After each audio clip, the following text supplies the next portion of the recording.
Good afternoon. I'm Senator Steve Hershey, proud to represent Maryland's Upper Eastern Shore, Caroline, Cecil, Kent, and Queen Anne's counties, and honored to serve as Senate Minority Leader on behalf of my Republican colleagues.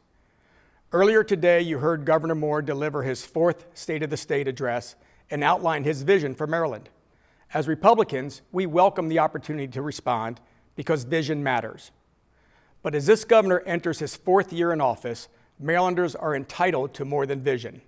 Results matter more. The governor's first State of the State was grand, the second ambitious, and the third hopeful. Now Marylanders are asking a very simple question. What has actually changed? Do families feel more secure? Is life more affordable? Is it easier to live, work, build, and invest in Maryland? For far too many Marylanders, the honest answer is no. Where I come from on the Eastern Shore, people don't ask much from government.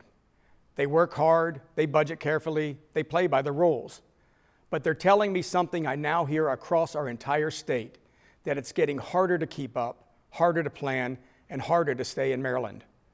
When energy bills spike, when groceries rise, when taxes grow, families feel it immediately. Government should not be making life harder for the people who are already doing everything right. Governor Moore has said Democrats cannot be the party of slow and no, but must become the party of yes and now. Those are his words, and they're the right words, because if we want to grow our economy, address housing shortages, lower the cost of living, and create opportunity, then government has to allow these things to happen and not stand in the way. But 4 years later, Marylanders are still waiting to see the yes, and they're still waiting for the now. The barriers to progress in Maryland isn't a lack of slogans, it's a lack of follow-through. Marylanders don't want headlines, they want results. They want a governor who can point to regulations eliminated, costs lower, and obstacles removed. They want a governor to say, this is what I did to make your life easier. No one needs a spreadsheet to know Maryland has become more expensive. Families feel it at the grocery store, they see it on their electric bills, and they're enraged when they renew their vehicle registration. And these costs aren't accidental. They are the direct result of decisions made right here in Annapolis: energy mandates, regulatory expansion, and unchecked spending. Marylanders have been taxed more. The cost of living is higher, and the relief is promised but rarely delivered. After 3 years, Marylanders are asking, why does it feel harder, not easier, to get by? One of the clearest examples of failed Democrat leadership is energy policy. Marylanders now pay some of the highest electric rates in the country, not because of storms, not because of global markets, but because of political decisions made in Annapolis.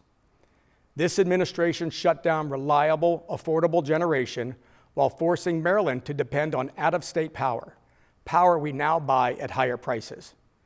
We replaced common sense energy policy with mandates that sound good in press releases, but hit families in their wallets every single month.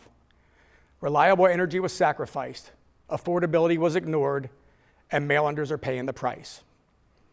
Maryland's affordability crisis is tied directly to a lack of accountability in state government. Spending has grown faster than revenues, hard choices have been postponed, and fiscal discipline has been replaced by empty assurances. Now we face a massive structural deficit, one the next governor will inherit, lightly exceeding $3 billion annually.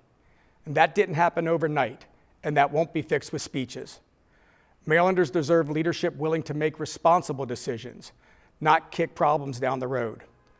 Governor Moore has described Maryland as asset-rich but strategy-poor. He's right, but after 3 years in office, Marylanders are left asking the obvious: where is the strategy? Maryland is still asset-rich. We have world-class workers, strategic geography, top universities, ports, agriculture, life sciences, and innovation. What Marylanders don't see is a clear plan to grow, protect, and leverage those strengths. Because if we had a strategy, we wouldn't be facing a massive budget shortfall, affordability wouldn't be getting worse, and businesses wouldn't be questioning whether Maryland wants them to stay.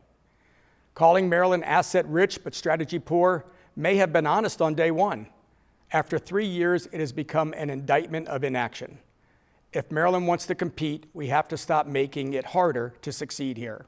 Maryland is already among the most heavily regulated states in the nation, And under this administration, government has grown, not shrunk. Small businesses see uncertain tax policy, an unpredictable regulatory environment, and a growing deficit. And they ask a fair question: is Maryland truly open for business?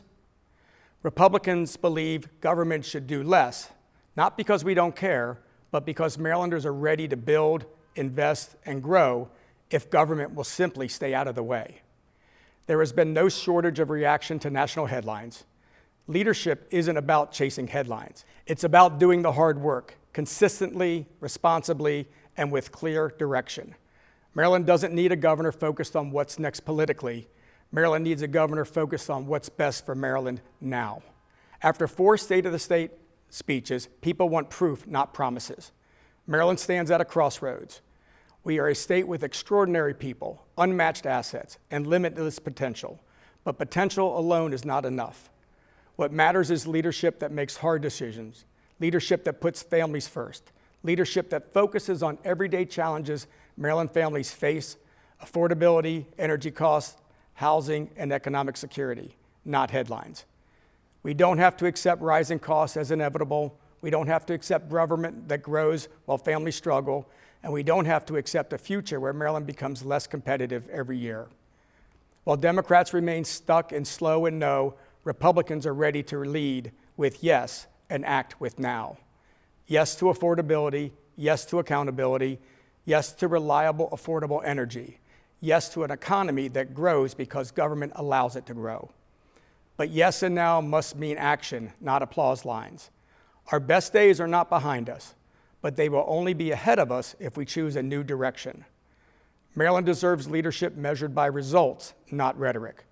Republicans are ready to lead with common sense, real solutions, and a relentless focus on results. Marylanders deserve nothing less. Thank you.